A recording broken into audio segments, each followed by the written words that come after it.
Good morning, good evening, good afternoon, good day. Welcome to the CES Letters. Today I'm super hyped. We have an incredible guest, a historian, a professor here at Brigham Young University, Stephen C. Harper.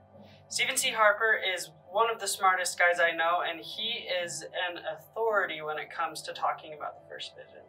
Today, as we talk about the first vision, we will be talking about the different accounts. Why are there so many different accounts? How can we kind of work through the cognitive dissonance if we didn't know that there were multiple first vision accounts? As we talk, Brother Harper is going to mention a number of different resources that you can check out. Books, articles, the Joseph Smith Papers Project, and we have all of those linked at our website, cesletters.org, but also here in the show notes. Our invitation to you as a truth seeker is to continue your study.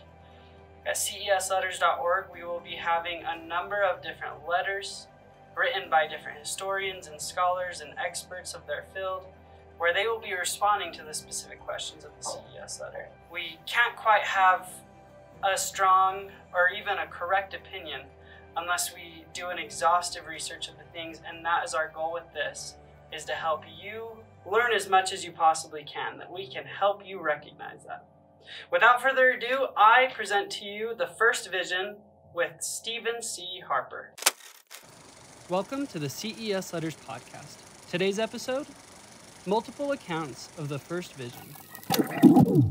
Steve, how are you doing? I'm well. How are you, Easton? I'm very good, thank you. Good. Number one, I just want to say thank you. I'm grateful for you joining us on the podcast today. I'm grateful for your expertise and your research that you've given into the topic that we're going to be talking about today.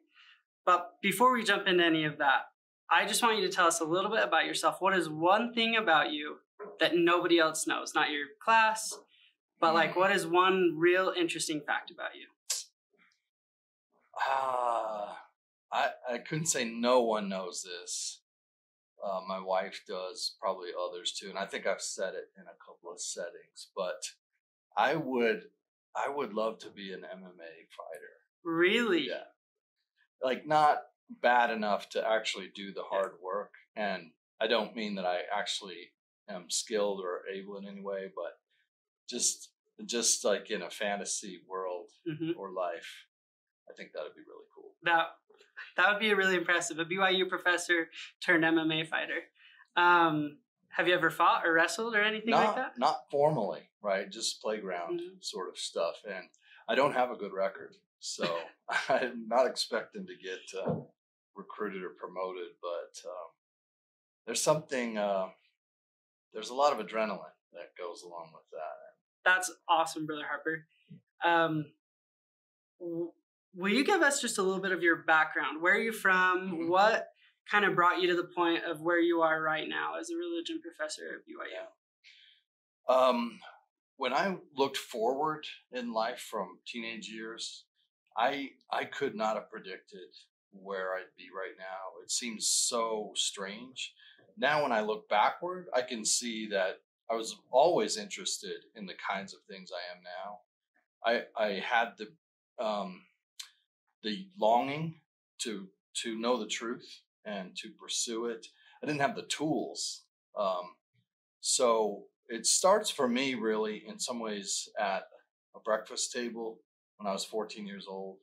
I've told this story a few times. My father was sitting at the table with me. I'd come home from delivering my newspapers. He had read the church news that was sitting on the table. It was from mid-May, 1985. You're not that old. No, not yet. It feels like that sometimes. But. So some viewers will think that doesn't mean anything. Others, old-timers, will maybe recognize, oh, that's right in the heart of the Hoffman forgery scandal. Before anybody knows he's a forging murderer. Just a few months before, right? So this is May. October, he's going to kill 2 people, and then he'll be exposed himself. And everybody will soon find out he's a murderer and a forger. So a few months before anybody knows these documents that have started to spring up are forgeries, one of them is published right there in the church news. And it claims to be the earliest letter Joseph Smith ever wrote, as far as anybody knew. And it says that it's a letter to Josiah Stoll, this fellow who's going to hire Joseph Smith to work for him. And Lucy Mack Smith's memoir says that Stoll came and hired Joseph Smith because he had a reputation for being able to find lost objects. He was a seer. And so based on that and some other things like it, Hoffman forges this letter where Joseph ostensibly tells Stoll how to find the buried treasure by using what we might think of as a magic wand or a divining rod, right? Take this hazel branch, cut it in just this way, lay it on the ground this way. If this happens, you'll know you're close to the treasure. So that was weird for me. I remember asking my dad something like, why don't they teach me that at church? Kind of flippantly. I did that thing we often do where we blame someone else for our ignorance. Why don't somebody else was responsible to teach me this. Why didn't they do it? One of the things I love most about the Come Follow Me curriculum is it says right up front, you are responsible for your own gospel learning. So my dad helped me understand that then. He was happy to be an ally in that. He was glad to be a resource. He didn't know the answer. He was puzzled about what this document said. The best thing he did that morning is not pretend to know more than you. He didn't give an explanation that would have rationalized it, made it make rational sense or given it some meaning. He said, I don't know. And I was really grateful for that gift. I wasn't then, I should say. I had really no idea then how momentous this would be. He said, I don't know. I don't understand that.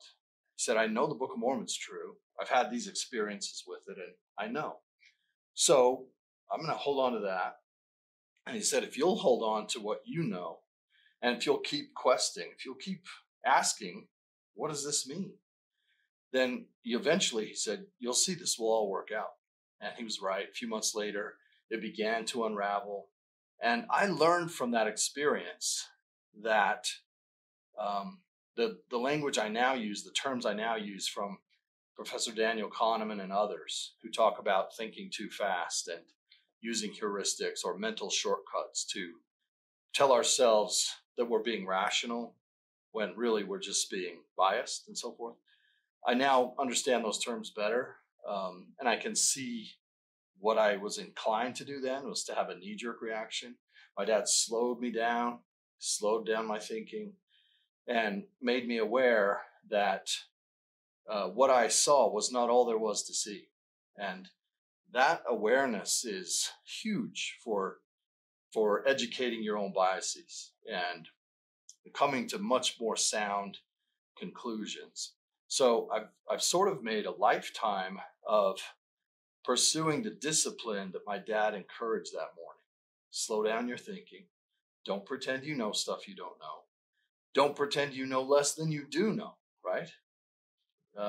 Hang on to the stuff you know, even if it's just, my parents believe the Book of Mormon's true, or I feel good when I obey the commandments or something like that, then cling on to that and see where it takes you. Go from there.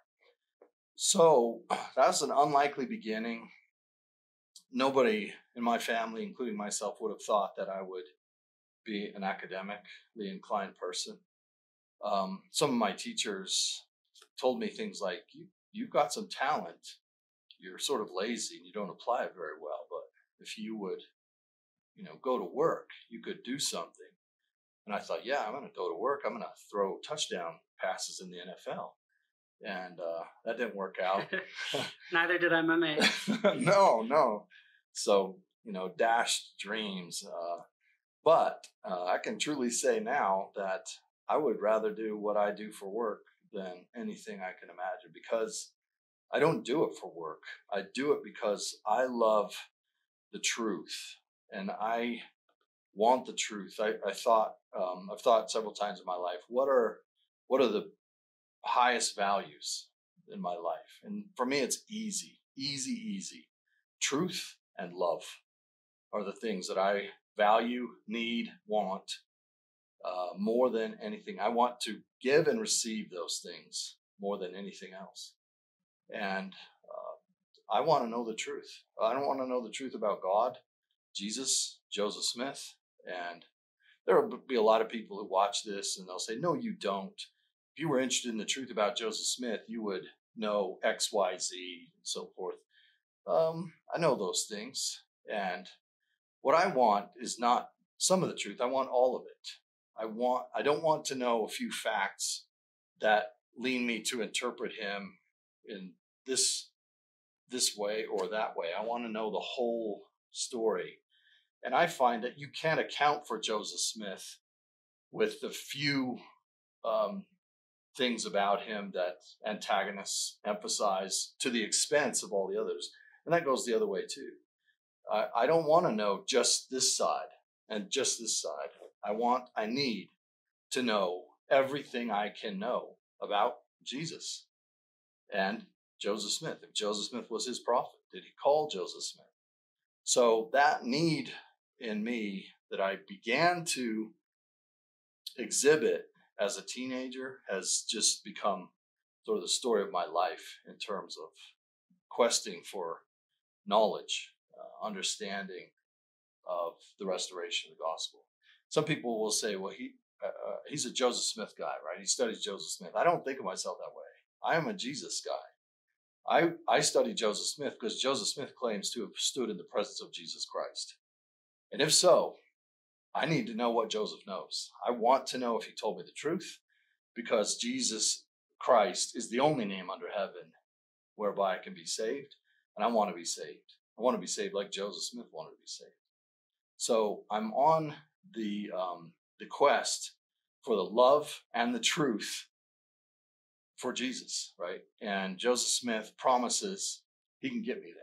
And I have to investigate that promise and find out for myself if he's telling me the truth. So it's that deep, deep need in me that drives me to do what I do. That's awesome. It's really kind of an inspiring story, and one that I think we should all aspire to, almost, of we need to put in that work. If we're going to claim blank about the gospel, we need to learn and recognize everything that comes from that. Amen. In church all the time we hear people say, I know with 100% assurity, which might be true. I'm not going to discount anybody, but they don't know everything about everything. There's always so much more to listen or to learn and to listen to. And so today, as we begin to study the first vision together a little bit, I hope that you'll help us recognize that. You mentioned Dr. Kahneman, one of his books, Thinking Fast and Slow. Is that what it's called? Yeah, right. Great book. He teaches this concept that I know you teach regularly, that we need to think slow. And you've gone on to say we need to think, what do we know and how do we know it? Right. So that's the whole purpose of this podcast, but that is our goal today. Today we're going to be talking about the first vision and some of the questions and concerns that go on around that. As we get started, I just want to read a quote from the CES letter, and then we'll dive into some of the specific questions. At the very beginning of this section, first vision section of the CES letter, Jeremy, he quotes President Hinckley, Gordon B. Hinckley. And he says, Gordon B. Hinckley says, our whole strength rests on the validity of that first vision. It either occurred or it did not occur. If it did not, then this work is a fraud. If it did, then it is the most important and wonderful work under the heavens. That's a huge claim. Right. And I can see why that can be a stressor. I can see why people might have concerns about that. But let's dive into some of the questions. Let's start by saying, if you're going to make an argument, right, you start with a founding premise. What's your first premise? And President Hinckley lends to that, right? Jeremy and others have picked this statement, or others like it, as the beginning premise for their argument, because if A is first vision is either all true or all isn't. If the second premise is it isn't true, or here's evidence that undercuts it, then our argument is done. Right. And so it's that simple in that way. I wrote published an article a few years ago called Raising the Stakes, How the First Vision Became All or Nothing. And it tells the history of how we went from not really even knowing, Latter-day Saints not knowing, generally speaking, that there was a first vision, to being at this place by around 2000, where we're saying, this is the line in the sand.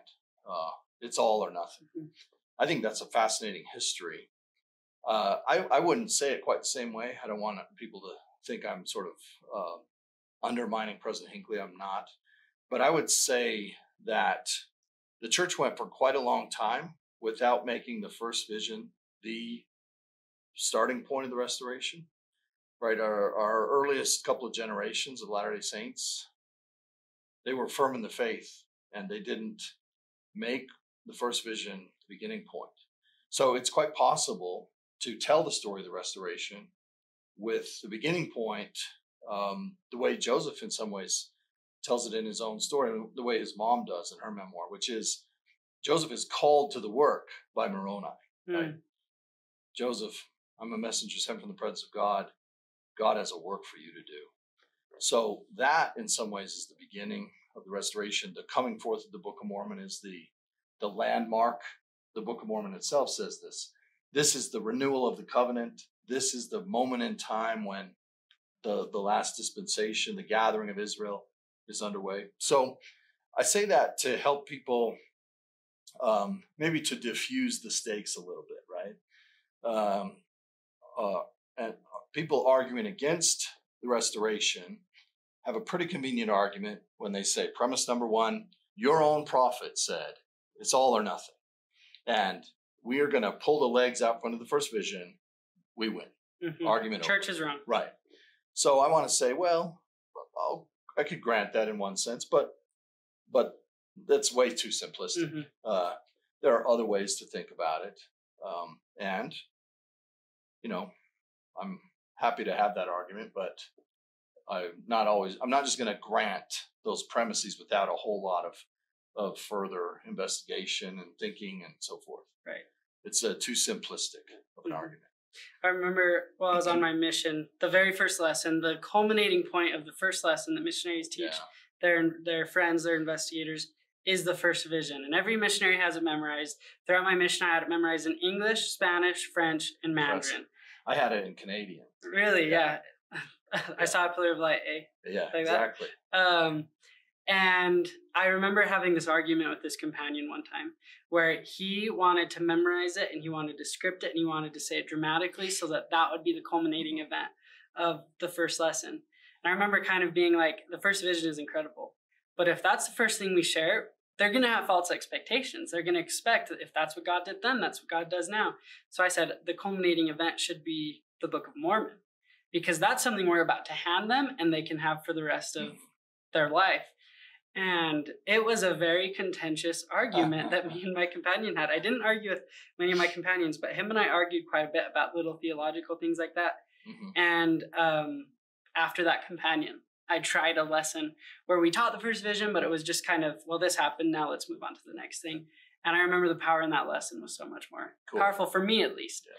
And so I think that there's multiple ways that we can look at it, and it's important to recognize there's different ways. Yeah. And let's look at it in different ways. I really appreciate that. I can think of experience in my own life. So I'm old enough to have been a real impressionable kid in the mid-1970s when the David Jacobs First Vision movie came out. And that was fancy and powerful drama for those days. Kids watch today and they think, my gosh, that's like from the Stone Age. But it was really impressive and important work. And it had the effect in fancy terms of memory modulation. It created emotions raised emotions that got associated in your heart and mind in ways that made the vision very memorable, right? So it was a powerful memory catalyst for me. It shaped what I knew and how I knew about the first vision. That continued into the MTC. They played that at the MTC again, and I loved it, right? I memorized those chunks of it, and I liked saying it. So I want to, on the one hand, affirm that way of thinking about it. But at this point in my life, having understood now better what the Book of Mormon says about itself and the work it does, the Book of Mormon is the anchor of the restoration. Joseph Smith doesn't even give us any evidence that he understands the first vision as the opening act of it, really until many years in, when he tells the story of the coming forth of the Book of Mormon in 1835. He goes all the way back to the first vision and starts there, but that's the opening line of the story of the book. And so I think it's valuable for us to sort of mature, I guess, from that 6-7-year-old kid I was to the missionary kid I was to now understanding it's okay to have those deep emotions and powerful feelings, but that's not enough to sustain the restoration and my faith in it. There has to be some bedrock, and the Book of Mormon is that bedrock. I love that. So that being said, with the importance of the Book of Mormon, let's dive into the first vision. Okay. Let's talk a little bit more about it. Jeremy, he starts out this section and he says there are at least 4 different first vision accounts by Joseph Smith, which the church admits in its November 2013 First Vision Accounts essay. How many first vision accounts are there? Could you first answer that and just give us some context? So when we think slowly, right, we are careful not to use the terms, there are 4 first vision accounts. Now, he did a fine job of that. Mm-hmm. But you're not going to, 40 years ago, you would have heard me say, well, there's one account, that's all I know about, and it's the film, the actual footage from the Sacred Grove. Yeah, exactly. I didn't even differentiate the movie from the event. Mm-hmm. So now I would say, having learned the historical method and having been mentored, especially by Jack Welch, to not use words that make it seem like I know more than I do. I don't know how many first vision accounts there are. What I know is, I know that there are 4 that I currently know about, just like Jeremy said there, that come to us from Joseph Smith or directly from someone he's supervising, right? One of them is mostly in his handwriting. That's the earliest one chronologically, 1832. The other one is a journal entry written in the hand of his scribe from November 1839. The next one is his manuscript history, the one we know best, most likely. The excerpt from the excerpt in the Pearl of Great Price from his 1839 manuscript history. And then there's the Wentworth letter, the March 1842 letter Joseph publishes in the church's newspaper. So those are the 4 we know about. Now, are there others? Maybe. There might be 100. There might be 2. There might be none. Professor Kahneman, as you know, talks about the known knowns. These are the things I know that I know. I know that there are 4 accounts I know about. He talks about the known unknowns, right? I know that I don't know whether there are other accounts out there that nobody's aware of yet. And then he talks about the unknown unknowns. I have no idea what I don't yet know. And we want to be super careful to not claim knowledge that we don't have. What do you know, and how do you know it? I don't know that there are only 4 accounts of the first vision. I just know that as of right now, we know that there are these 4 direct accounts. We also know, depending on how you decide to count them, that there are 5 secondary accounts from Joseph's lifetime, people who heard him describe the vision, who during his lifetime wrote their account of that hearing. There could be more of those, but we just don't currently know about that. It wasn't long ago that we thought we knew everything about it. And as part of my own research and the research of other people, we now know a lot more about records of the first vision that we didn't have before. As a result of that, my professors, founding fathers of first vision studies, still the finest scholars of the first vision, their arguments were, he really didn't talk about it till the 1840s or late 1830s. We now know that he was talking about it early to mid 1830s, quite a bit. And there's lots of good evidence for that. So what we're trying to say here is, do not claim to know things that are unknown, right? We want to be super careful about that. If we teach ourselves that we know stuff that isn't really known yet, we're just closing our mind to new knowledge, new information. We're not going to go looking for it, and we're not going to maybe be receptive to it when it comes. So we want to be open to more. I really like that thought process. It would be incredible if there were more. It would be really interesting. And I'd just like to point out to the listeners, this is kind of the introduction episode, and we're going to have a second one with you, Brother Harper, where you're going to explain why in the world did it take so many years after the first vision for him to publicly talk about it. So I hope that you guys will keep listening and that you'll listen to that next one. As Jeremy starts, he actually quotes one of the first vision accounts, and I just like to actually read the direct quote that Jeremy puts. Jeremy says, "In the only handwritten account by Joseph Smith, penned in 1832, but not publicly published until later, he describes the first vision he calls it an unfamiliar way." Mm-hmm. And this is the quote. It says, "And while in the attitude of calling upon the Lord in the 16th year of my age, a pillar of light above the brightness of sun at noonday come down from above and rested upon me, and I was filled with the Spirit of God, and the Lord opened the heavens upon me. And I saw the Lord, and he spake unto me, saying, Joseph, my son, thy sins are forgiven thee. Go thy way, walk in my statutes, and keep my commandments. Behold, I am the Lord of glory. I was crucified for the world, that all those who believe on my name may have eternal life." Jeremy then explains, close quote, but then Jeremy then explains that this first vision account has no mention of two beings. Mm-hmm. It's 12 years after the first vision happened, which we'll talk about later. Let's not talk about that one right now, but no mention of two beings. In this, it says he's in his 16th year of his age, meaning he's 15 years old, even though we teach that he's 14 years old, and other first vision accounts say that. There's no reference to asking the question about which church he should join, and there's no description of being attacked by Satan. Help us understand what we should know and how we should know the contradictions between each of the first vision account, because no two first vision accounts are identical. Yeah. So how can we go through that? That's a fantastic question.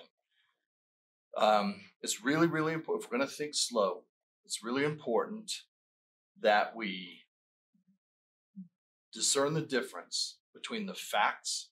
And here we're going to use facts as to mean historically verifiable truths that are the same regardless of what we decide they mean. So we want to take any and all passion completely out of this first part of our quest for knowledge of the truth. So Jeremy and I would agree, I think, I don't want to put words in his mouth, but I agree with everything he just said there. I would use a little different words. He sometimes uses words that are freighted with meaning only, right? That was one of the first words that you quoted from him. Go read the second point there. Let me see if there's another one I wanted to pull out. 12 years after the first vision. 12 years after the first vision happened, 16 years of my age, no mention of two beings. Right. So here, let me say that Jeremy and I would be on exactly the same page in terms of what are the facts of the matter. He's there listing the facts, right? This document says, in the 16th year of my age. This document said, here's where I would disagree, that Jeremy has already concluded that the document mentions only one divine being. I'm not so sure, and I've written about that. I'm not sure it mentions two, but I'm also not sure it mentions one. And I think it's thinking too fast to decide, I know that this document only mentions one divine being. We can get into the details of that sometime if you want. So in other words, though, with those maybe exceptions, Jeremy and I are thinking of the same group of verifiable facts, right? What I want to say next then is those facts do not have inherent meaning. They do not interpret themselves. Jeremy is going to bring his unverifiable, unfactual opinions to those facts about what they mean, and so am I. And it will be better for us if we know that's what we're doing than if we do it assuming that the meaning I give to those facts is the same thing as the facts themselves. It is not. This is easily seen because Jeremy, who interprets these facts differently than I do, presumably Dan Vogel, who I know interprets them differently than I do, Richard Bushman, who tends to interpret them the same way I do, we all know the same facts. We're all. There's only a finite amount of things we can know about it. That's right. That's right. And they're not. They're not negotiable. The facts are not negotiable. Now, so why in the world do all these people? No, I just gave a sampling. We could go on and on. Why do all these people who know the exact same knowledge, same intelligence, use the same source material, are in on the same conversations, why do they come to such radically different conclusions about the vision? Well, it's because they endow those facts with meaning. That is really important for everybody out there to discern. Really important. It doesn't matter which way they decide to go with the facts. They need to know, metacognitively know, the difference between the facts that are verifiably the same and their decision to decide this is what that fact means to me. You can notice how people are endowing the facts with meaning by the words they choose to use. Did you know there are 4 accounts? Even by the slant they put on the words or the emphasis, right? Hey, Easton, did you know there are 4 accounts of the vision? Do you want to study them in class with me this semester? Or did you know there are 4 accounts of the first vision? So is the meaning glorious or sinister, right? Is the fact spectacular? Easton, did you know there are 4 Gospels in the New Testament? And they all tell different stories about the resurrection of Jesus? That could be the undermining of the New Testament if we decided that's what it meant. Or it could be the mouth of 2 or more witnesses that Jesus is risen, depending on what I decide I want those facts to mean for me. Did you know there are 3 accounts, at least in the New Testament, of Paul's conversion on the road to Damascus, and they do not match? Did you know there are that many, at least, of Alma's conversion in the Book of Mormon? They don't all match. We're insinuating meaning in the facts, depending on how we say it. That's not right. If we're doing that like propaganda or gaslighting, then we're not serving anybody very well. We should ourselves be conscious of the facts of the matter, verifiably the same, no matter what perspective you choose. And we should be very conscious, educated of our own biases to interpret the facts. Okay? If I have to interpret the facts for myself, or I just have to remain aloof and say, I'm agnostic. I have no idea what the facts mean and I can't decide. And I can't and shouldn't give an opinion right. until I know exactly at least a little bit more. Right. So that's not for me. I'm going to learn these facts and I'm going to decide they have deep and life-changing meaning for me. And when I teach them to you or others, I'm going to tell you the difference between the facts. We're going to be looking at them on the screen together, right? And then I'm going to tell you what I believe the facts mean, what they mean to me. And I'm going to make sure you know the difference between the facts and what they mean to me. That's thinking slow. That's being metacognitive. That's educating my biases. I also need to know what the facts mean to Jeremy or to Dan Vogel or whoever else. I need to take these people know the facts. I need to take seriously what they have to say. Maybe they're right. Maybe their way of interpreting them is right. Or at least maybe it has something to add to mine. Maybe there's something I can learn. I need to be open to that, or I'm not really a truth seeker. But that goes every way, both ways. All right, Jeremy and others need to be open to the possibility that maybe Joseph Smith is not just talking about one divine being. And if we're not open to that possibility, we don't really want to know the truth about what he's saying. We got to work harder to hear what he's saying instead of tell him what he's saying, in my opinion. I love that. Steve, you multiple different accounts of the first vision, 4 primary, 5 that were from other people around him. Yep. We know of at least 9, probably more, maybe more, we don't know. And of those 4 primary, we have variations on them. Yes. Right? We have copies and that are revised, redacted. So those 4 turn into 7, 8, 9 as well. So there's so much we can know, and it's complicated and it's confusing. But each of these first visions were written at different points in his life when he was going through different experiences. Again, each of these first vision accounts, they focus on a different aspect. One might focus on he was trying to figure out which church was true. Another might be focused on him trying to find repentance and mercy from the Lord. Can you help us understand why would he share those first visions experiences in different ways? Why in 1835 would it be so different than 1839? Sure. Do you want me to give you the whole book or just the 5 minute Just a little thing. We will put a link to the book. If you want to read it, you absolutely can. Yeah. It's probably at your local library, but it is nice. It's a great book. But let's just have a little consensus on that. So this book is a marriage between historical method, which I'm educated in, trained in, and including the original primary source material of the first vision that comes to us from Joseph Smith. Right? I've been studying that stuff for 30 years, 3 decades or so. And a marriage between that and memory study. So the science of memory, which has come a long way. And there's some just fascinating things that have been discovered. I'm not a scientist of memory. I'm relying on people who are. Daniel Schachter at Harvard University and a bunch of other people, really fine scholars. Thomas Anastasio and his colleagues wrote a book that I relied heavily on.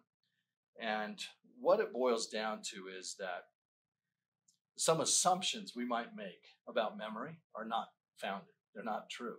One of them is that memory is sort of static, right? If I notice the way we do hypothetical history when we start with if, so much of the stuff you see on Facebook or Reddit or whatever else starts with if, either implied or actually stated. If you see a vision of God in Christ in Western New York in 1820, then you write it down immediately. Tell mom and dad, always tell it the same way, or whatever. Well, none of those ifs is founded in memory science, just hypothetical. It's just what we imagine would happen.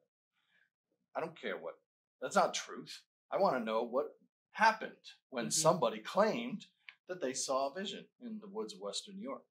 What happened when that happened is that this person gave us an account of it in 1832. And they did that, Joseph did that in a particular context, right? There's a historical moment in which he gave this autobiography. And that moment includes a strategic memory. That's Professor Schachter's distinction, as apart from spontaneous memory. When a person does a strategic memory, that is when I sit down, if you did this a few minutes ago when you said, hey, tell me about your origins. If you had asked me that 2 weeks ago, and I sat down in anticipation and wrote it out, that would have been a strategic memory. I would have thought, a couple weeks from now, I'm going to be visiting with Easton, and I'm going to need to tell the story. What's my strategy for how it will go? That would be a different kind of memory than what we just did. You said, hey, tell us about this. And I didn't anticipate that for long. I sort of thought about it at the moment and spilled out a story. Well, the 1832 account of Joseph's vision is a strategic memory. It's written. It's an autobiography. It's in response to commands from the Lord, Joseph Smith believes, to tell his story. And when he gets that, whenever he's in that situation, he is terribly conflicted. We know this because he tells us in the first page of the document. Whenever he writes autobiography, he starts by saying, I have to tell you what happened to me, otherwise there's no record of it. And the next thing he says is, I'm not good at this. I'm not able to tell you what happened. That conflict is the dynamic that characterizes Joseph's strategic memories. He does a lot better. He's way more comfortable, as in 1835, 3 years later, when he does a spontaneous memory. He's just having a conversation.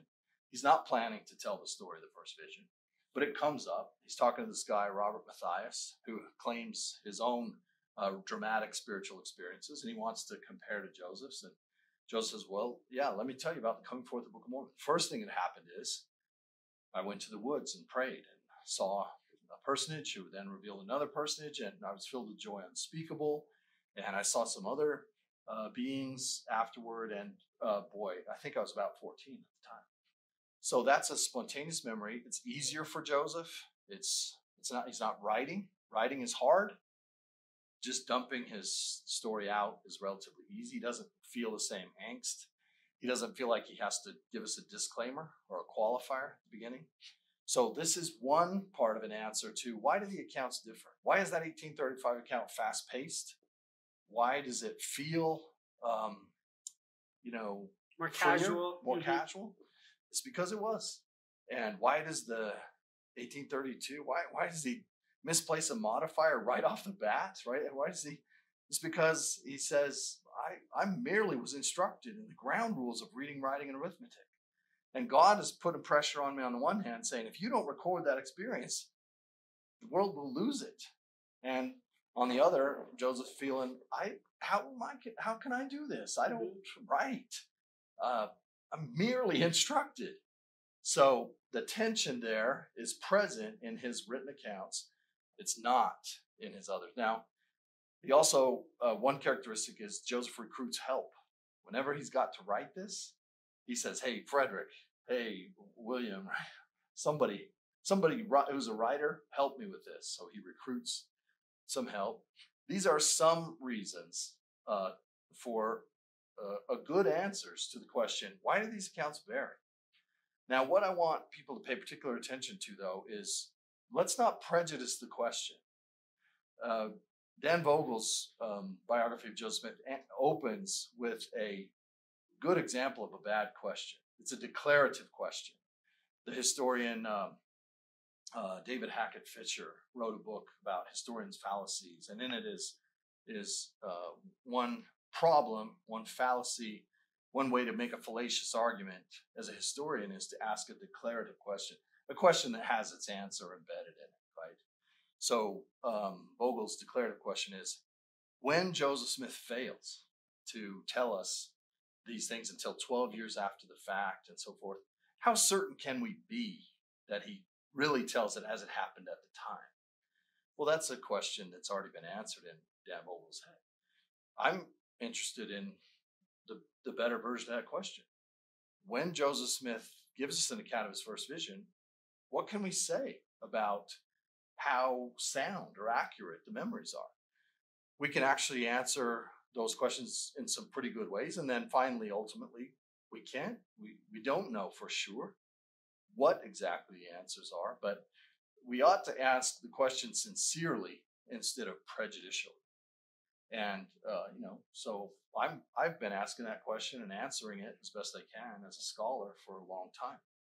And it should be obvious that doing that work doesn't diminish your faith in the first vision. It doesn't rule it out as a real revelation. So knowing all the facts and thinking about them at a pretty high level is not going to ruin your faith. And being well informed doesn't undermine faith. I know those assumptions are out there, but it's obviously not the case.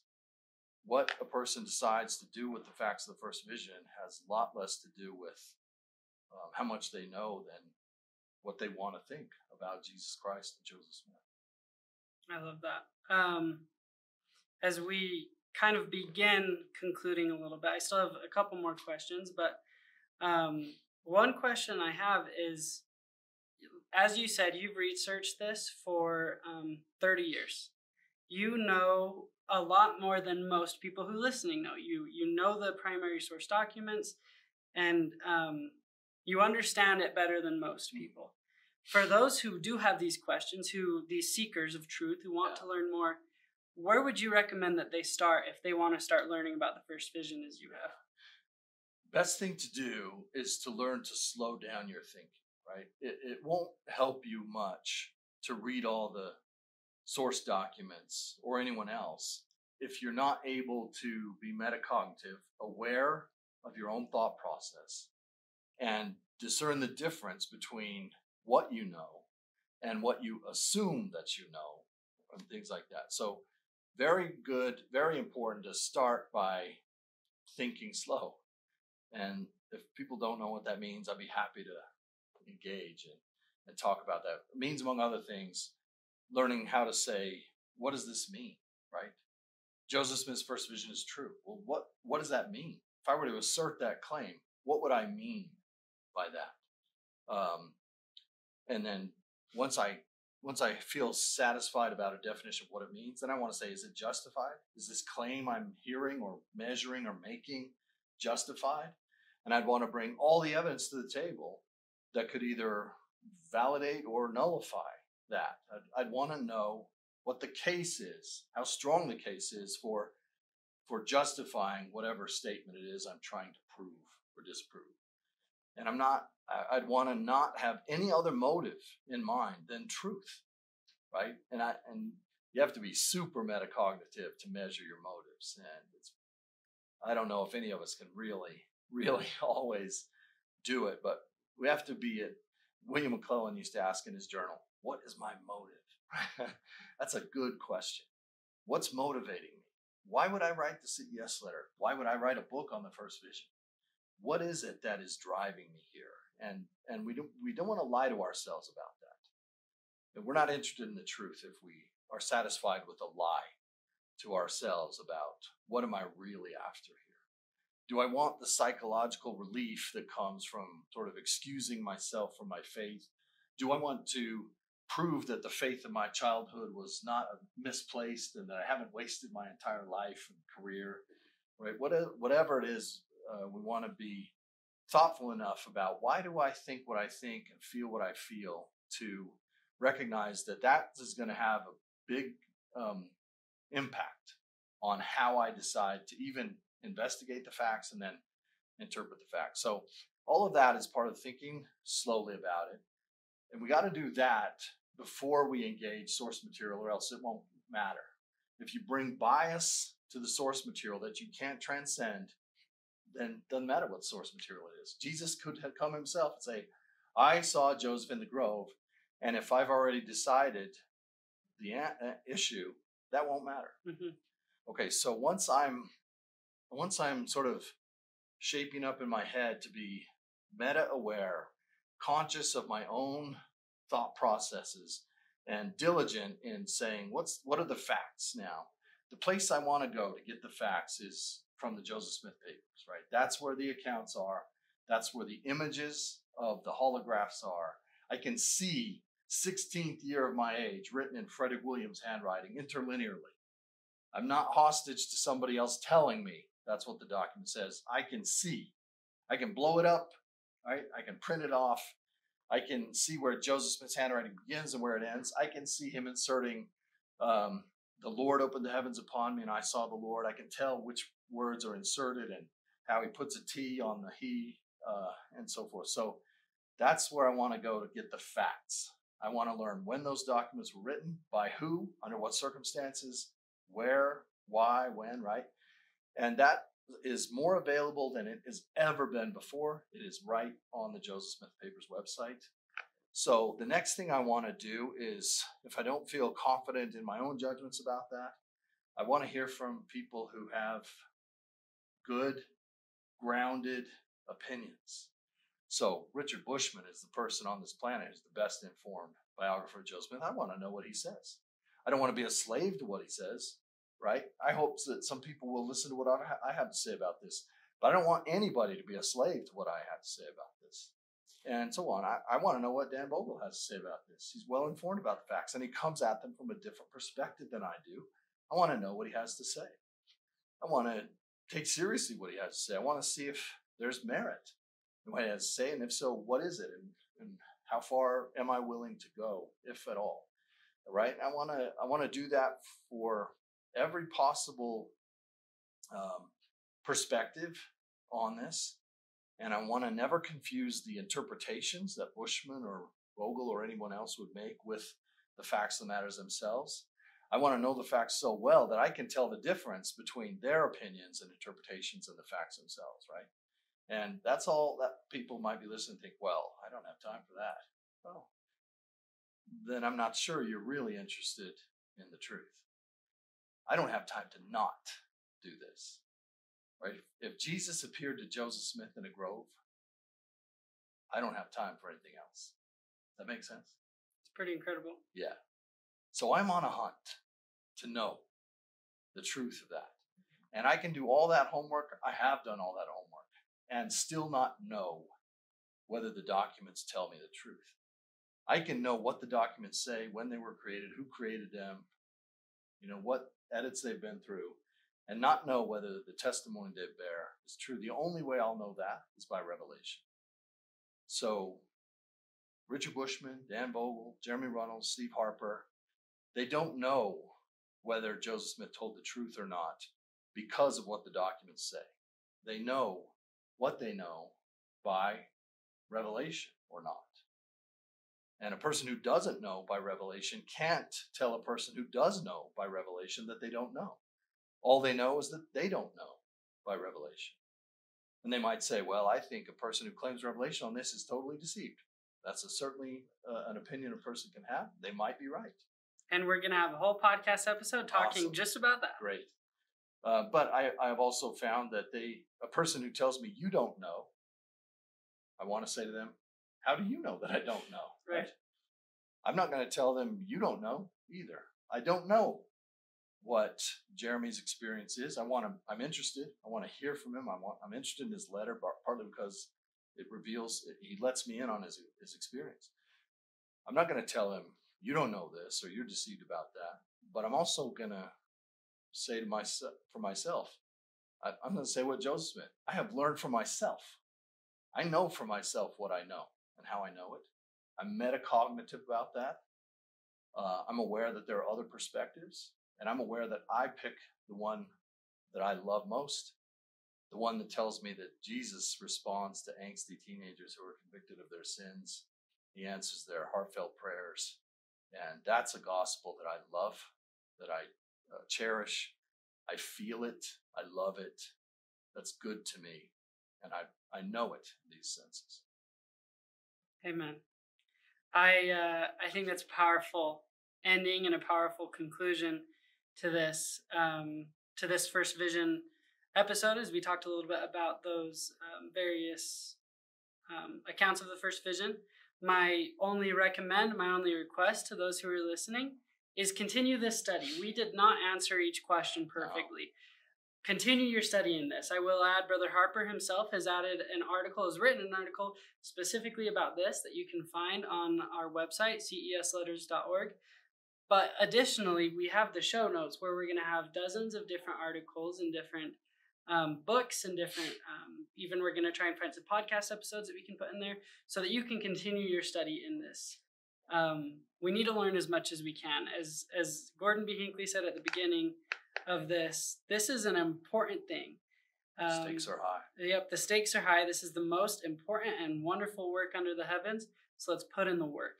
Can we put in the show notes the blog post about, did Joseph Smith see one divine being or two? How old was he at the time? That sort of thing. A couple of blog posts about the dilemma at the heart of the first vision and the dilemma that keeps Joseph Smith from writing about it earlier. I want to plug these because they engage some of those really important questions Jeremy asks that I glanced over the top of, didn't get really to the meat of. So anybody who's interested in that can dig in there. And we don't get anything for this, right?